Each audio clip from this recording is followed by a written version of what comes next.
नमस्कार दोस्तों, सिलेक्शन अड्डा के यूट्यूब चैनल के ऊपर मैं एक बार फिर से आपका हार्दिक स्वागत करता हूं। इस बार हम लेके आए हैं पीवाईक्यू और पीवाईक्यू के अंदर अपन ने शामिल किए हैं राजस्थान के जितने भी दुर्ग हैं वहां से जो भी क्वेश्चन आए हैं उनको एक बार शामिल किया है। इससे आगे भी क्लास होगी जिसके अंदर दुर्गों से रिलेटेड पीवाईक्यू करवाए जाएंगे। तो आजकल जो ट्रेंड रह रहा है उसके अंदर पुराने एग्जाम में पूछे गए क्वेश्चन ही वापस पूछते हैं और दूसरी आपने जो प्रिपरेशन करी है वो भी एक बार आपकी क्या हो जाएगी, रिकॉल हो जाएगी।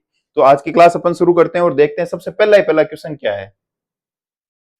सबसे पहले क्वेश्चन की बात होती है कि राजस्थान के किस किले को जल दुर्ग की श्रेणी में रखा जाता है। मतलब कहने का मतलब ये हुआ कि वह कौन सा किला है जिसके चारों तरफ जल मिलेगा। ठीक है, तो अपन बात करते हैं कि यहाँ पे इसका आंसर क्या होगा। तो इसका आंसर होगा आपके गागरेन का किला। गागरेन का आंसर क्या हो जाएगा, गागरेन का किला। अगर अपन बात करें गागरेन का किला कहां पर है, तो आपको थोड़ा सा ध्यान रखना है। गागरेन के किला कौन से जिले में आता है, झालावाड़ जिले के अंदर आता है। गागरेन का किला कौन से जिले में आता है, झालावाड़ जिले में आता है। अगर आपसे पूछ लिया जाए कि इस किले का निर्माण किसने करवाया था, तो आपको थोड़ा सा ध्यान रखना है। इस किले का निर्माण करवाया था परमार शासकों ने। किन्होंने करवाया था, परमार शासकों ने करवाया था। वेरी इंपॉर्टेंट है, एग्जाम में क्वेश्चन पूछा जाता है कि परमार शासकों द्वारा कौन सा किला निर्मित है। तो आपको थोड़ा सा ध्यान रखना है कि जो गागरेन का किला है वो परमार शासकों के द्वारा निर्मित है। अच्छा, अगर ये पूछ लिया जाए कि इस किले के और नाम क्या है, अच्छा ये बना कब था, तो अगर आपको थोड़ा सा ध्यान रखना है ये बना कब था, 11वीं शताब्दी के अंदर बना है। ये किला कब बना है, 11वीं शताब्दी के अंदर बना है। ठीक है, इसके अलावा अगर आपसे और पूछ लिया जाए कि इस किले के अन्य नाम क्या है, ठीक है, तो इस किले के अन्य नाम बात करते हैं। इस किले के अन्य नाम, अगर इस किले के अन्य नामों की अपन बात करें तो इस किले के अन्य नाम के अंदर आप देखोगे इसे क्या कहते हैं, डोडगढ़ किला भी कहते हैं। कौन सा किला कहते हैं, डोडगढ़ किला भी कहते हैं। कौन सा किला कहते हैं, डोडगढ़ किला भी कहते हैं।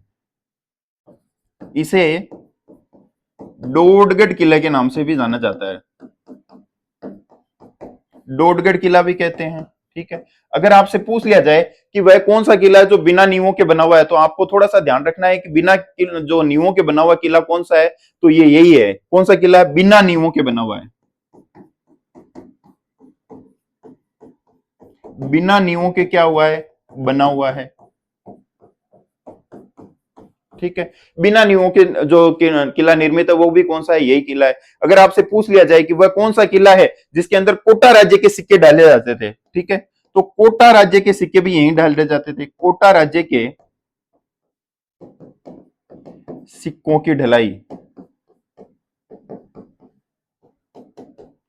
यहीं पर होती थी। ठीक है, कोटा राज्य के सिक्कों की ढलाई भी कहां पर होती थी, यहीं पर होती थी। अगर पूछ लिया जाए कि कौन से सिक्के, ये सिक्के किस नाम से जाने जाते थे, तो आपको थोड़ा सा ध्यान रखना है इन सिक्कों किस नाम से जाने जाते थे, सालमशाही सिक्के।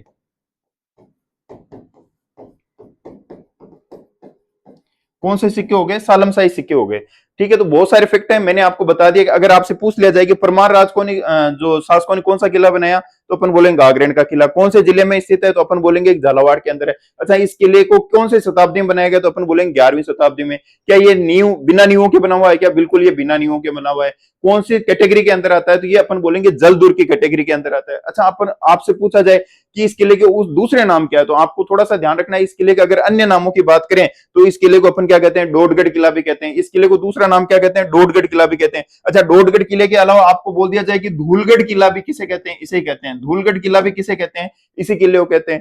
ठीक है, इसके अलावा अगर आपसे और पूछ लिया जाए कौन सी नदी के किनारे है, तो ये किला कौन सी नदी के किनारे, आहू और परवन नदियों के किनारे है। कौन सी नदियों के किनारे है, आहू, आहू नहीं सॉरी, ये किला है आपके काली सिंध और आहू नदी के किनारे। कौन सी है, काली सिंध वह आहू नदी के किनारे है।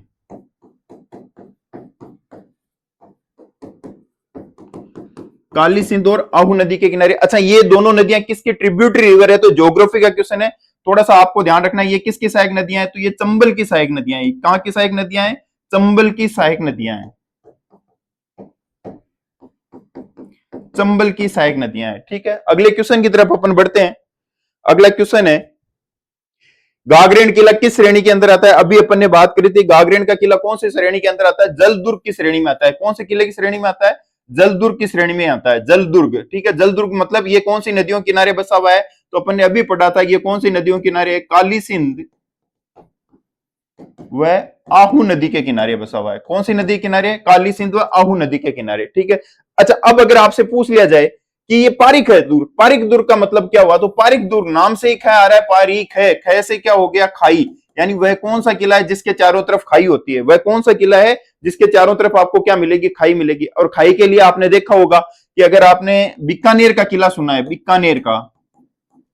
बीकानेर का कौन सा किला, जूनागढ़ किला। बीकानेर का कौन सा किला, जूनागढ़ किला। बीकानेर के जूनागढ़ किले की आपके चारों तरफ क्या दिखेगी, खाई दिखेगी। इसी प्रकार अपन देख लेते हैं कि आपका लोहागढ़ दुर्ग है, कौन सा दुर्ग है, लोहागढ़ दुर्ग। अच्छा, लोहागढ़ दुर्ग कहां पे है, भरतपुर के अंदर है, ठीक है। लोहागढ़ दुर्ग कहां पे है, भरतपुर के अंदर है, ठीक है। तो अगले क्वेश्चन की तरफ अपन बढ़ते हैं। किस प्रसिद्ध दुर्ग की सुदृढ़ जो नैसर्गिक सुरक्षा व्यवस्था है, ठीक है, नेचुरल उसकी सुरक्षा व्यवस्था है, और उसकी वजह से अबुल फजल ने लिखा है कि अन्य सब दुर्ग तो क्या है, नग्न है, बाकी ये दुर्ग क्या है, बख्तरबंद दुर्ग है। यानी वह कौन सा किला है जिसे बख्तरबंद दुर्ग के नाम से जाना जाता है। तो थोड़ा सा आपको ध्यान रखना है, ये किला कौन सा है, तो इस किले को रणथंभौर दुर्ग कहते हैं। कौन सा किला है, रणथंभौर दुर्ग कहते हैं, ठीक है। अगर आपसे पूछ लिया जाए कि राजस्थान में टाइगर रिजर्व भी कौन सा है, तो रणथंभौर टाइगर रिजर्व भी आता है, ठीक है। अच्छा, ये रणथंभौर किला कहां पे है, तो अपन देखेंगे ये कहां पे, सवाई माधोपुर के अंदर है। कहां पे है, सवाई माधोपुर में। यानी रणथंभौर का दुर्ग कहां पे है, सवाई माधोपुर के अंदर है। अच्छा, सामरिक दृष्टि से बहुत ज्यादा सुरक्षित होने की वजह से इसे क्या कहा जाता है, रणथंभौर का किला कहा जाता है, ये बख्तरबंद किला कहा जाता है। अच्छा, अगर आपसे पूछ लिया जाए सवाई माधोपुर में कौन सी माता का मंदिर है, तो अपन देखते हैं जो सवाई माधोपुर है, इसके अंदर आपके जो माता जी है वो उसको कौन सी माता बोलते हैं, सवाई माधोपुर के अंदर, मुझे रिकॉल कर रहा हूँ, सॉरी मुझे याद नहीं आ पा रहा है सवाई माधोपुर में, अभी याद आएगा तो मैं आपको बता दूंगा, ठीक है। इसके अलावा अपन बोलते हैं यहाँ पे साका देखने को मिलेगा। अगर आपसे पूछ लिया जाए कि राजस्थान के अंदर पहला साका कौन से जगह के ऊपर हुआ था, तो 1301 ईस्वी के अंदर हुआ था। राजस्थान में पहला साका कौन सा हुआ था, 1301 ईस्वी के अंदर हुआ था। कहां पे हुआ था, रणथंभौर के अंदर हुआ है, ठीक है, रणथंभौर में। अच्छा, यहाँ पे इस समय राजा कौन थे, तो अपन राजा बात करते हैं हमीर सिंह की। राजा कौन है, हमीर देव चौहान, हमीर देव चौहान वर्सेज अलाउद्दीन खिलजी, ठीक है, अलाउद्दीन खिलजी। मुझे मंदिर का नाम याद आ गया। अगर आपसे पूछ लिया जाए कि सवाई माधोपुर में कौन सा मंदिर है, तो जो महिलाएं व्रत करती है, करवा चौथ के ऊपर जो व्रत होता है, जो व्रत किया जाता है, वो कौन सी माता होती है आपके, मैं फिर भूल गया वापस, ठीक है। करवा चौथ के ऊपर जो आपकी माता होती है जिसको अपन बोलते हैं चौथ माता का व्रत, ठीक है, चौथ माता का मंदिर, ठीक है, चौथ माता का मंदिर। चौथ माता का मंदिर कहां पे है, तो चौथ माता का मंदिर भी यहीं पे है, सवाई माधोपुर के अंदर है, ठीक है। यहाँ पे राजस्थान का पहला साका हुआ है। राजा कौन था, तो अपन बोलेंगे हमीर देव चौहान थे। कब हुआ, 1301 ईस्वी के अंदर हुआ था। आक्रमण किसने किया, तो अपन बोलेंगे अलाउद्दीन खिलजी ने यहाँ पे क्या किया था, आक्रमण किया था। अच्छा, अगर इसके अलावा आपसे पूछ लिया जाए कि 32 खंभों की छतरी कहां पर है, अगर पूछ लिया जाए कि 32 खंभों की छतरी, तो 32 खंभों की जो छतरी है वो भी कहां पे, यहीं पर है। कहां पे, रणथंभौर दुर्ग के अंदर है। कहां पे है, रणथंभौर दुर्ग के अंदर है। रणथंभौर दुर्ग के अंदर है 32 खंभों की छतरी। अगर आपसे पूछ लिया 32 खंभों की छतरी का निर्माता कौन है, तो निर्माता तो अपन बोलेंगे हमीर देव चौहान है। कौन है, हमीर देव चौहान है। निर्माता कौन है, हमीर देव चौहान है। अच्छा, अगर निर्माता हमीर देव चौहान है तो उन्होंने किसकी याद में बनाया था, तो उन्होंने अपने पिता की याद में बनाया था, ठीक है, पिता की याद में बनाया था। अगर आपसे पूछ लिया जाए कि 32 खंभे क्यों, तो इनके पिता ने कितने वर्ष शासन किया था, 32 वर्ष शासन किया था। कितने वर्ष शासन किया, 32 वर्ष शासन किया, इसलिए इसकी याद में 32 खंभों क्या बना दी, छतरी बना दी, ठीक है। वापस बता देता हूं कौन सा जो नैसर्गिक बख्तरबंद दुर्ग की श्रेणी में कौन सा आता है, रणथंभौर दुर्ग आता है। रणथंभौर दुर्ग के अंदर अपन बोलते हैं कि पहला साका हुआ है। पहला साका किसके बीच में हुआ है, तो अलाउद्दीन खिलजी और हमीर देव चौहान था, 1301 ईस्वी के अंदर हुआ है। अच्छा, अगर आपसे पूछ ले जल जोहर कौन से दुर्ग में हुआ है, जल जोहर कौन से दुर्ग में हुआ है, तो इसी रणथंभौर वाले किले के अंदर ही आपको क्या मिलेगा, इसी समय जो जल जोहर देखने को मिलता है। रणथंभौर का किला कहां पे है, सवाई माधोपुर के अंदर है। अगर पूछ लिया जाए सवाई माधोपुर में कौन सी माता का मंदिर है, चौथ माता का मंदिर है, ठीक है। 32 खंभों की छतरी है, पिता की याद में बनाया था हमीर देव ने 32 खंभे, क्योंकि इनके पिता ने कितने वर्ष शासन किया था, 32 वर्ष शासन किया था, इसलिए 32 खंभों की छतरी कहते हैं। अगला क्वेश्चन अपन देखते हैं। हमीर रासों के अनुसार रणथंभौर किले का, वापिस रणथंभौर का एक किला है, ठीक है। अपन बात कर रहे हैं किसकी, रणथंभौर के किले की बात करते हैं, और अपन बात कर रहे हैं किसकी, हमीर रासों की बात करें। अच्छा, हमीर रासों का जो लेखक है, अगर अपन बात करें कि इसका लेखक का नाम बात करें कि इसका लेखक कौन है, जोधराज सारंगधर। इसके लेखक कौन है, जोधराज सारंगधर, यानी जोधराज सारंगधर ने कौन सी बुक लिखी है? हमीर रासो बुक लिखी है, ठीक है। और इन्होंने, अच्छा, ये जोधराज सारंगधर अगर आपसे कभी पूछ लिया जाए कि ये कौन से शासक के दरबारी थे, तो आपको ध्यान रखना है नीमराणा के शासक। ये किसके दरबारी थे? नीमराणा के शासक, नीमराणा के शासक होते थे। उनका नाम क्या था? चंद्रभान। उनका नाम क्या था? चंद्रभान के दरबारी थे। नीमराणा के शासक चंद्रभान के क्या थे? दरबारी थे। अच्छा, इन्होंने रणथंभौर दुर्ग का क्या नाम बताया? तो इन्होंने बताया रणथंभौर जो दुर्ग है उसका नाम क्या मिलता है? रणस्तंभपुर। क्या नाम मिलता है? रणस्तंभपुर, ठीक है।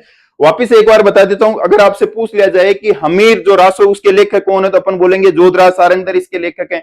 क्या ये जोधराज सारंगधर इनके दरबारी थे क्या? नहीं, एग्जाम में कंफ्यूज कर सकता है। आपको ध्यान रखना है नीमराणा के शासक थे चंद्रभान, ये उनके दरबारी थे। लेकिन बता किसके रहे हैं? हमीर रासो बता रहे हैं इसके बारे में, रणथंभौर किले के बारे में। और ये बता रहे हैं कि ये जो दुर्ग है, इस दुर्ग का प्राचीन नाम अपने को क्या देखने को मिलता है? तो इस दुर्ग का प्राचीन नाम आपको देखने को मिलता है, वो नाम क्या है? रणस्तंभपुर है, ठीक है। अगर आपसे कभी पूछ लिया जाए कि हमीर महाकाव्य है,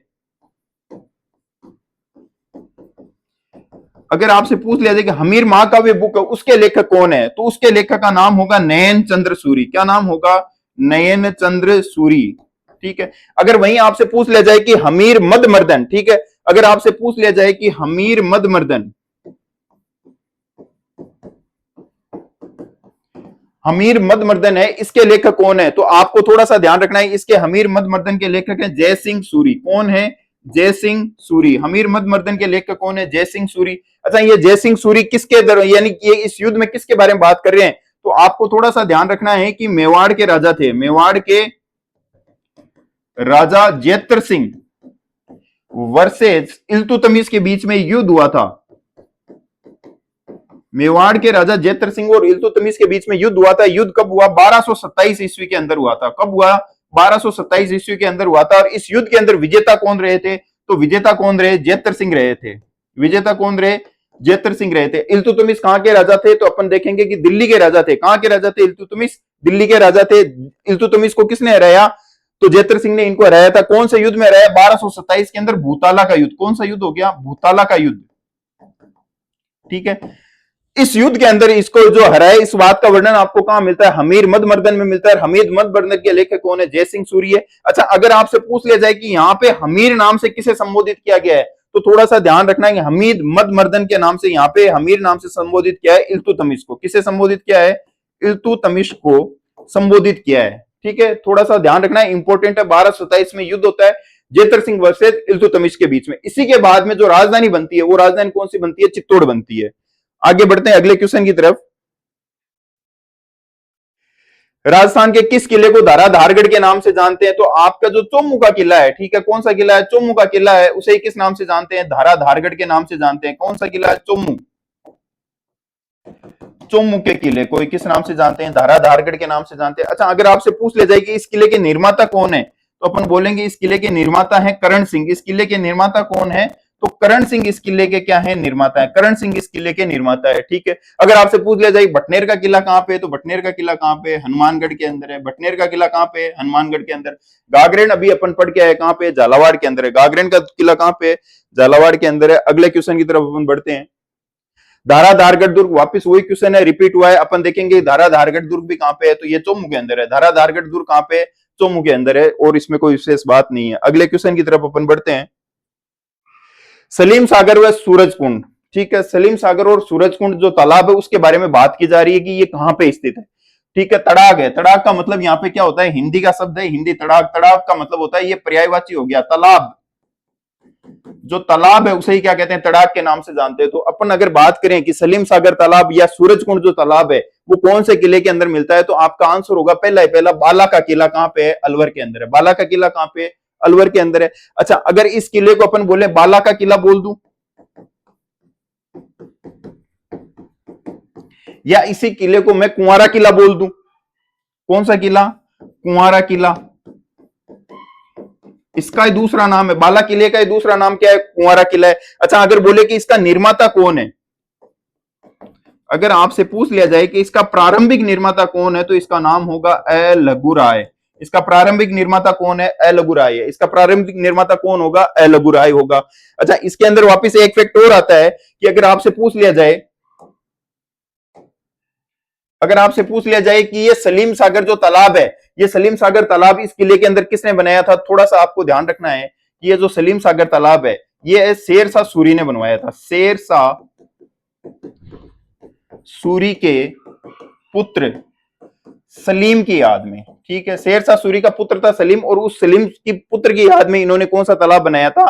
तो सलीम सागर तालाब बनवाया था। वहीं अगर आपसे बात पूछा जाए कि सूरज कुंड, ये सूरज कुंड किसने बनवाया था? तो अगर अपन बात करें सूरज कुंड की, तो सूरज कुंड बनवाया था आपके महाराजा सूरजमल ने। सूरज कुंड किसने बनवाया? महाराजा सूरजमल ने, ठीक है। महाराजा सूरजमल ने किसका निर्माण कराया? सूरज कुंड का। अगर सलीम सागर की बात करें तो जो शेर शाह सूरी दिल्ली के शासक होते थे, उन शेर शाह सूरी के क्या था? पुत्र था, और उस पुत्र की याद में क्या बनवाया है? सलीम सागर तालाब बनाया। एग्जाम में पूछा गया, इंपॉर्टेंट है, आपको थोड़ा सा ध्यान रखना है, ठीक है। अच्छा, और इस किले के बारे में, अच्छा अगर अलवर की बात करें तो क्या अलवर के अंदर और भी किला है क्या? बिल्कुल, आपको थोड़ा सा ध्यान रखना है। अगर पूछ लिया जाए कि कांकनबाड़ी का किला कहां पे है, अगर आपसे पूछ लिया जाए कि कांकनबाड़ी का किला कहां पे है, तो कांकनबाड़ी का किला भी कहां पे होगा? अलवर के अंदर होगा। कांकनबाड़ी का किला भी कहां पे होगा? अलवर के अंदर होगा, ठीक है। बढ़ते हैं अगले क्वेश्चन की तरफ। बटनेर का किला कहां पे है? ठीक है, अभी थोड़ी देर पहले अपन ने बात करी थी बटनेर का किला, ठीक है। बटनेर के किले की अपन बात करें तो बटनेर का किला कहां पे है? तो आप थोड़ा सा देखना है बटनेर का किला कहां पर है। बटनेर का किला हनुमानगढ़ के अंदर। कहां पे है? हनुमानगढ़ के अंदर है। बटनेर का किला कहां पे है? हनुमानगढ़ में। अगर आपसे पूछ लिया जाए कि ये किला है, ये किला कब बना था, तो आपको थोड़ा सा ध्यान रखना है कि इस किले के निर्माता कौन है? भूपत है। इस किले के निर्माता कौन है? भूपत है। इस किले के निर्माता कौन होंगे? भूपत होंगे।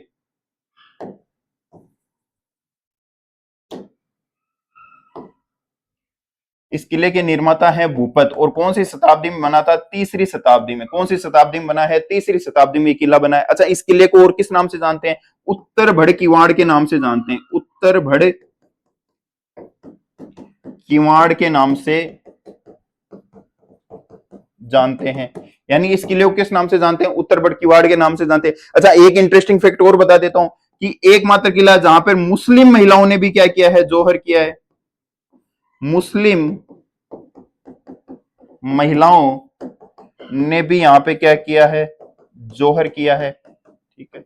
मुस्लिम महिलाओं ने भी यहां पे क्या किया है? जोहर किया है। अच्छा, 1805 के अंदर बीकानेर के राजा, ठीक है, एक इंपॉर्टेंट फैक्ट और है कि इस किले के अंदर 1805 ईस्वी के अंदर बीकानेर के राजा थे। बीकानेर के राजा, और बीकानेर के राजा का क्या नाम है? तो बीकानेर के राजा का नाम होगा सूरज सिंह, ठीक है। बीकानेर के राजा कौन थे? सूरज सिंह। और सूरज सिंह ने क्या किया था? मंगलवार के दिन इस किले को जीत लिया था। कब जीता था? मंगलवार के दिन। मंगलवार के दिन इस किले को जीता था। और मंगलवार के दिन जीतने की वजह से, मंगलवार किसका वार होता है? बालाजी का वार होता है। और इस वजह से मंगलवार को जीतने की वजह से इसका नाम क्या रखा? हनुमानगढ़। इस किले का नाम क्या रख दिया गया? हनुमानगढ़ रख दिया गया था, ठीक है। अगले क्वेश्चन की तरफ अपन बढ़ते हैं। राजस्थान के किस किले की दीवार विश्व की दूसरी सबसे लंबी सतत दीवार है? देखो, सबसे पहले तो आपको पता ही है कि चीन की जो दीवार है वो सबसे लंबी दीवार है, इसके अंदर कोई दो राय नहीं है, ठीक है। तो अगर दूसरी बात करें, उसके बाद में अगर कोई दूसरी मेन मेड दीवार है, तो अपन देखेंगे कौन से किले की दीवार है? कुंभलगढ़ किले की दीवार है। कौन से किले की दीवार है? कुंभलगढ़ किले की दीवार है। एग्जाम में पूछा गया है, ठीक है। आपको इसको पॉइंट ऑफ, वैसे तो ये 35 पॉइंट कुछ है, लेकिन आप इसको याद रख लो, 36 किलोमीटर लंबाई है। इसकी लंबाई कितनी है? कुंभलगढ़ किले की लंबाई कितनी है? ये जो दीवार है इसकी लंबाई कितनी है? 36 किलोमीटर है। अच्छा, अगर पूछ लिया जाए कुंभलगढ़ किले के बारे में और कोई इंपॉर्टेंट बात है तो बता दीजिए। तो कुंभलगढ़ किले के लिए कहा गया है कि एक तो जो हुए इतिहासकार अपने कर्नल जेम्स टोड,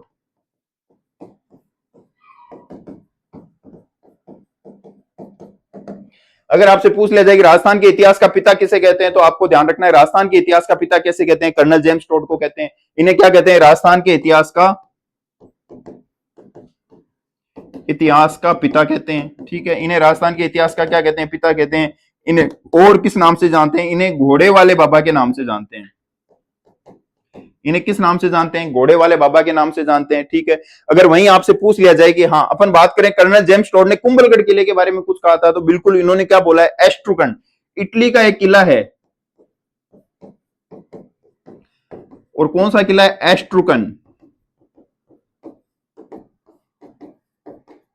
इटली के किले एस्ट्रुकन से इसके क्या करिए, तुलना करिए। ठीक है, इसकी तुलना कहां से करिए कि इटली के किले एस्ट्रुकन से करिए। अगर वहीं आपसे पूछ लिया जाए कि जो मेवाड़ के महाराणा थे उदय सिंह, ठीक है, मेवाड़ महाराणा उदय सिंह,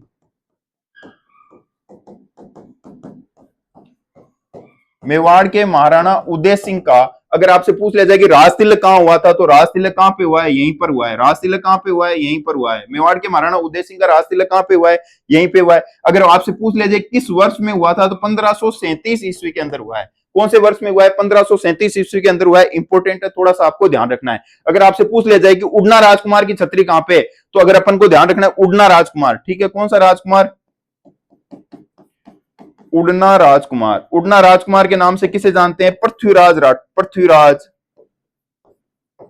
सिसोदिया। यहां पे थोड़ा सा ध्यान रखना है, पृथ्वीराज सिसोदिया है, चौहान नहीं है, ना पृथ्वीराज राठौड़ है। ये पृथ्वीराज क्या है, सिसोदिया है। उड़ना राजकुमार की छतरी, उड़ना राजकुमार की छतरी कहां पे है, तो अपन देखेंगे कि कुंभलगढ़ दुर्ग के अंदर है। एक बार फिर से बता देता हूं, अगर आपसे पूछ लिया जाए कि सबसे ऊंची जो दीवार है, सबसे लंबी जो दीवार है, वो किस दुर्ग की है, तो अपन देखेंगे कुंभलगढ़ दुर्ग की है। ठीक है, कितने किलोमीटर लंबी है, 36 किलोमीटर लंबी है।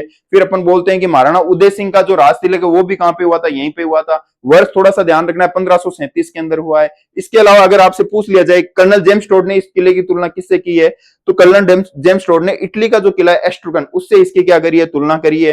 राजस्थान के कर्नल जेम्स टोड को क्या कहते हैं, राजस्थान के इतिहास का पिता भी कहते हैं। इन्हें क्या कहते हैं, घोड़े वाले बाबा के नाम से भी जाना जाता है। ठीक है, यहीं पर उड़ना राजकुमार की छतरी है। उड़ना राजकुमार के नाम से किसे जानते हैं, तो पृथ्वीराज जो सिसोदिया है उन्हें किस नाम से जानते हैं, उड़ना राजकुमार के नाम से जानते हैं। अच्छा, अगर कभी आपसे पूछ लिया जाए पृथ्वीराज जो सिसोदिया है, ठीक है, पृथ्वीराज सिसोदिया, इनकी वाइफ का नाम क्या था, तो इनकी वाइफ का नाम क्या था, ताराबाई। इनकी वाइफ का नाम क्या था, ताराबाई। और ताराबाई के नाम पे ही तारागढ़ किला, तारागढ़ किला कौन सा, तो तारागढ़ किला अजमेर का नाम। ये जो पृथ्वीराज जो सिसोदिया है, इनकी वाइफ के नाम के ऊपर तारागढ़ किले का नाम क्या पड़ा है, तारागढ़ किला पड़ा है। इनकी वाइफ का नाम क्या था, तो इनकी वाइफ का नाम था ताराबाई नाम था। ठीक है, बढ़ते हैं अगले क्वेश्चन की तरफ।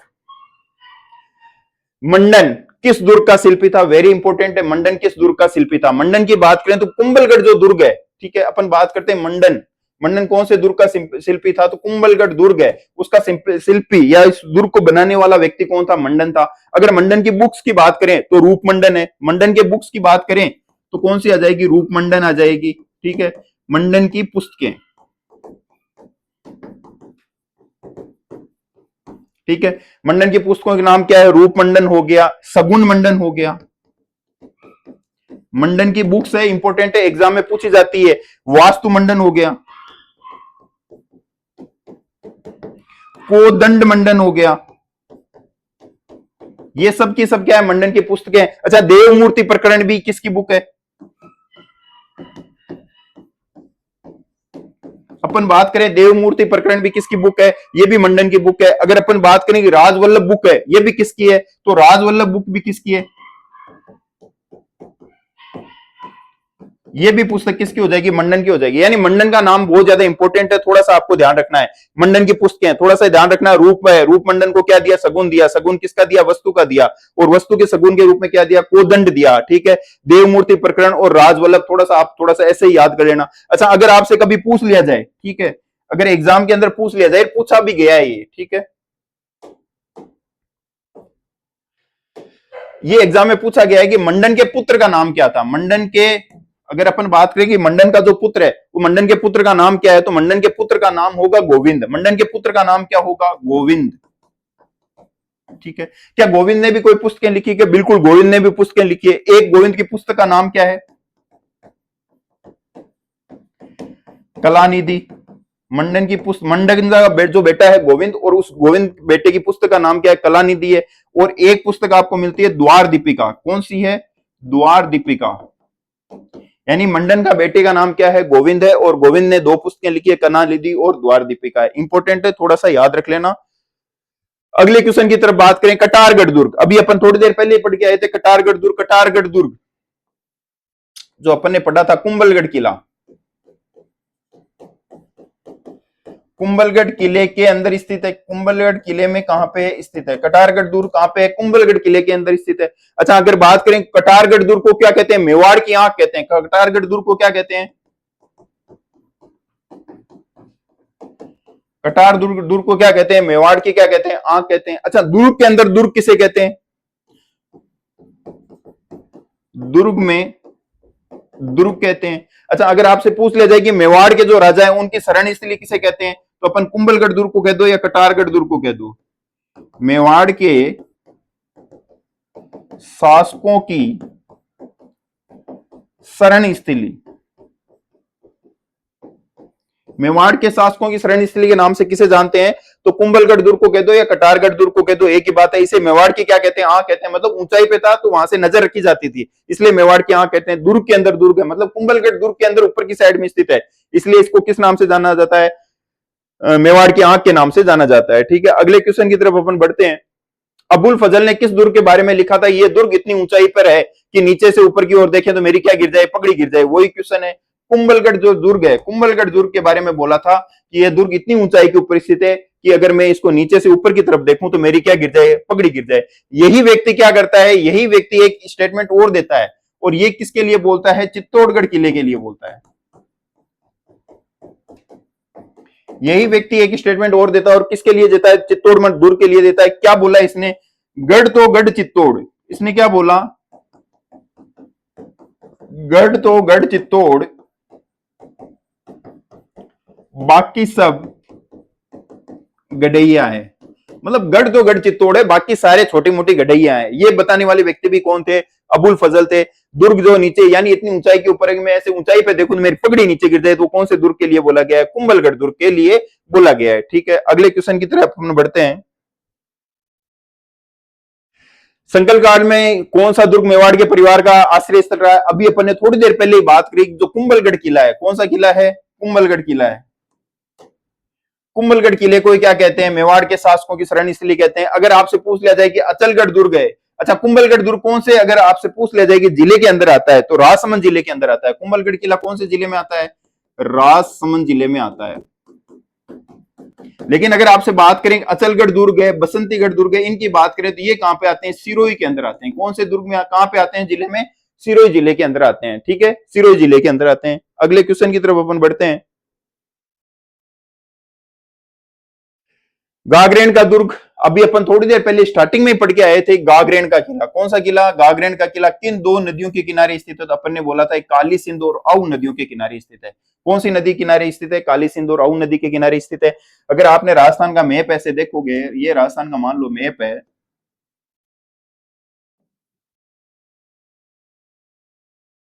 इस मैप के अंदर आप थोड़ा सा गौर करना कि यहां से जो नदी निकल रही है, ये जो नदी जा रही है, ये नदी कौन सी है? इस नदी को किस नाम से जानते हैं? चंबल नदी के नाम से जानते हैं। कौन सी नदी? ज्योग्राफी को बता रहा हूँ, थोड़ा सी एक्स्ट्रा जानकारी है। चंबल नदी के बारे में बात कर रहे हैं। चंबल नदी के बारे में बात कर रहे हैं। चंबल नदी कहां से निकलती है? तो अपन बोलेंगे कि ये कहां से निकलती है? एमपी से निकलती है। ठीक है, अगर अपन बात करेंगे इसकी सहायक नदियां, तो यहाँ पे अपन ने एक नदी देखी, उस नदी का नाम क्या है? काली सिंध नदी है। कौन सी नदी है? काली सिंध नदी है। काली सिंध नदी की दो सहायक नदियां हैं, कौन सी है? एक तो आऊ हो गई, और एक कौन सी हो गई? आपके परवन हो गई। ठीक है, परवन नदी और आहू नदी। अच्छा, अगर आपसे पूछ लिया जाए कि जो गागरेन का किला है वो तो कौन सी नदी के किनारे है, तो गागरेन का जो किला है वो तो कहां पे हो गया? यहाँ पे हो गया, काली सिंध और आहू नदी के किनारे हो गया। लेकिन अगर आपसे पूछ लिया जाए कि परवन नदी के किनारे कौन सा किला है, तो आपको थोड़ा सा ध्यान रखना है, कोसवर्धन किला। कौन सा किला? कोसवर्धन किला। ठीक है, कोसवर्धन किले को दूसरा किस नाम से जानते हैं? शेरगढ़ किला। ठीक है, शेरगढ़ किला। ठीक है, शेरगढ़ किला कहां पे स्थित है? तो ये परवन किला, ये जो परवन नदी है, या शेरगढ़ किला या कोसवर्धन किला है, ये अपन देखते हैं कहां स्थित है, तो कौन से जिले में स्थित है? 12 जिले में स्थित है। कौन से जिले में स्थित है? 12 जिले के अंदर स्थित है। कौन से जिले में स्थित है? 12 जिले में स्थित है। अच्छा, अगर आपसे पूछ लिया जाए कि यहाँ पे कोई जो नेशनल पार्क भी है, कि ये जो पार्क भी है क्या, तो अपन बात करते हैं यहाँ पे कौन सा पार्क आपको देखने को मिलता है, तो अपन देखेंगे शेरगढ़ अभ्यारण्य यहाँ पे देखने को मिलता है। ठीक है, शेरगढ़ अभ्यारण्य, वन्य जीव अभ्यारण्य, वो यहाँ पे देखने को मिलता है। अगर आपसे कभी पूछ लिया जाए कि सांपों की शरण स्थली किसे कहते हैं? ठीक है, सांपों की शरण स्थली, सांपों की शरण स्थली किसे कहते हैं? तो ये जो शेरगढ़ अभ्यारण्य है, इसे ही अपन किस नाम से जानते हैं? सांपों की शरण स्थली के नाम से जानते हैं। एक आता है रामगढ़ विषधारी, नाम में विष है लेकिन सांप नहीं है, सांपों की शरण इसलिए किस नाम से जानते हैं, शेरगढ़ अभ्यारण्य को जानते हैं। शेरगढ़ अभ्यारण्य कहाँ पे है, बारां के अंदर है। बारां के अंदर कौन सा किला है, कोसवर्धन किला है। कोसवर्धन किले का दूसरा नाम क्या है, शेरगढ़ किला है। अच्छा एक चीज और बता देता हूं, अगर कभी आपसे पूछ लिया जाए कि यहाँ पे ये जो 12 जिला है, इस 12 जिले के अंदर कौन सी जनजाति पाई जाती है, ज्योग्राफी का क्वेश्चन है, ये 12 जिले के अंदर एक जनजाति पाई जाती है जो राजस्थान की 98.5% यही मिलती है। यही कहां पे, 12 के अंदर मिलती है, 12 में मिलती है। यानी वह जनजाति जो 98.5% कहां मिलेगी, 12 मिलेगी। तो जनजाति का नाम क्या है, सहरिया जनजाति। कौन सी जनजाति है, सहरिया जनजाति। सहरिया जनजाति भी 12 के अंदर मिलती है, लेकिन 12 में भी मैक्सिमम कहां फैली हुई है, 2 तहसीलों में। कौन सी तहसीलों में, 2 तहसील के अंदर। 2 तहसील कौन कौन सी है, तो एक तो अपन देखेंगे किशनगंज और एक शाहाबाद। किशनगंज और शाहाबाद तहसीलों के अंदर कौन सी जनजाति देखने को मिलती है, सहरिया। सहरिया जनजाति 98% कहां पाई जाती है, 12 के अंदर। और 12 के अंदर ये 12 कहां पे है, तो 12 अपन ने देखा है राजस्थान के अंदर, ये जो हाड़ौती वाला क्षेत्र है, यहाँ पे आपको कौन सा जिला, 12 जिला मिलेगा। 12 जिले के अंदर कौन सी नदी मिलती है, परवन मिलती है। परवन किसकी सहायक है, काली सिंध की सहायक है। यहाँ पे कौन सा किला है, कोसवर्धन किला है। कोसवर्धन किले को किस नाम से जानते हैं, शेरगढ़ के किले के नाम से जानते हैं। अच्छा अगर आपसे पूछे शेरगढ़ अभ्यारण्य भी कहां पे, तो अपन बोलेंगे 12 जिले के अंदर है। सांपों की शरण इसलिए भी किसे कहते हैं, तो शेरगढ़ अभ्यारण्य को सांपों की शरण इसलिए के नाम से जानते हैं। अगले क्वेश्चन की तरफ अपन बढ़ते हैं। वेरी इंपॉर्टेंट, सूफी संत हमीदुद्दीन।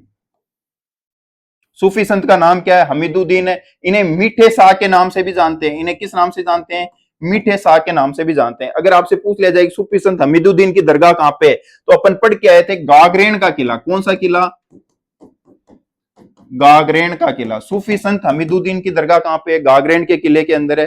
ठीक है, सूफी संत हमीदुद्दीन की दरगाह कहां पे है, गागरेन के किले के अंदर स्थित है। अच्छा गागरेन किले के लिए अपन ने बात करी थी, गागरेन किले का दूसरा नाम क्या, तो अपन ने बोला था कि इस किले का नाम है डोडगढ़। ठीक है, इस किले का नाम क्या है, डोडगढ़ है। अच्छा अगर आपसे पूछ लिया जाए कि हमीदुद्दीन नागौरी की दरगाह कहां पे, हमीदुद्दीन नागौरी की दरगाह, अगर आपसे पूछ लिया जाए कि हमीदुद्दीन नागौरी की दरगाह कहां पे, तो नाम में नागौरी आ जाएगा, जिले का नाम कौन सा हो जाएगा, नागौर जिला हो जाएगा। कौन सा जिला हो जाएगा, नागौर जिला हो जाएगा।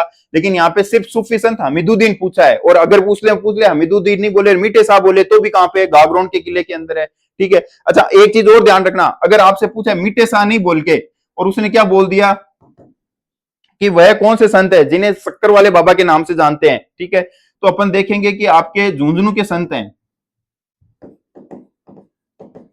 झुंझुनू के सूफी संत हैं। और झुंझुनू के सूफी संत का नाम क्या है, तो उन्हें बोलते हैं नरहड़ के पीर। नरहड़ के पीर किस नाम से जानते हैं, नरहड़ के पीर के नाम से जानते हैं, शक्कर वाले बाबा के नाम से जानते हैं। ठीक है, किसका अवतार मानते हैं, तो कृष्ण का अवतार मानते हैं। किसका अवतार मानते हैं, कृष्ण का अवतार मानते हैं। ठीक है, वापस बता देता हूं, अपन से बात कर रहे हैं हमीदुद्दीन, ठीक है, मीठे शाह। तो अगर ये बात करें हमीदुद्दीन मीठे शाह की दरगाह कहां पे है, तो गागरेन के किले के अंदर स्थित है। गागरेन का किला कहां पे है, झालावाड़ में। लेकिन अगर आपसे पूछे हमीदुद्दीन नागौरी की दरगाह कहां पे है, तो नागौर जिले के अंदर स्थित है। लेकिन अगर आपको एक इंटरेस्टिंग फैक्ट और बता देता हूं कि अगर आपसे पूछ लिया जाए कि अगर हमीदुद्दीन जो है, हमीदुद्दीन के जो दरगाह है, इसके ऊपर एक बुलंद दरवाजा बनाया गया है। कौन सा दरवाजा है, बुलंद दरवाजा। इस दरगाह के ऊपर एक बुलंद दरवाजा बनाया गया है। इस बुलंद दरवाजे को बनाने वाले व्यक्ति कौन है, तो इसके निर्माता कौन होंगे, औरंगजेब। कौन होंगे निर्माता, औरंगजेब। ठीक है, वहीं अच्छा अगर आपसे कभी पूछ लिया जाए कि तोपखाना मस्जिद कहां पे है, तो तोपखाना मस्जिद ये जो जालोर का किला है वहां पे मिलती है। कौन सी, तोपखाना मस्जिद जालोर के किले के अंदर देखने को मिलती है। ठीक है, वहीं आपसे नरहड़ के पीर, शक्कर वाले बाबा बोल दिया जाए, तो झुंझुनू जिले के ये क्या है, सूफी संत हैं, कृष्ण के अवतार इन्हें माना जाता है। इनका जो मेला भी बढ़ता है, तो वो जो आपके कृष्ण जन्माष्टमी वाला दिन होता है, उस दिन ये क्या बढ़ते हैं, मेला बढ़ता है। ठीक है, तो आज की क्लास मेरे हिसाब से बहुत ज्यादा लंबी हो गई है, बाकी अपन पढ़ेंगे अगली क्लास के अंदर। अगर आपको ये क्लास अच्छी लगती है तो प्लीज लाइक और शेयर जरूर करना। जय हिंद, जय भारत।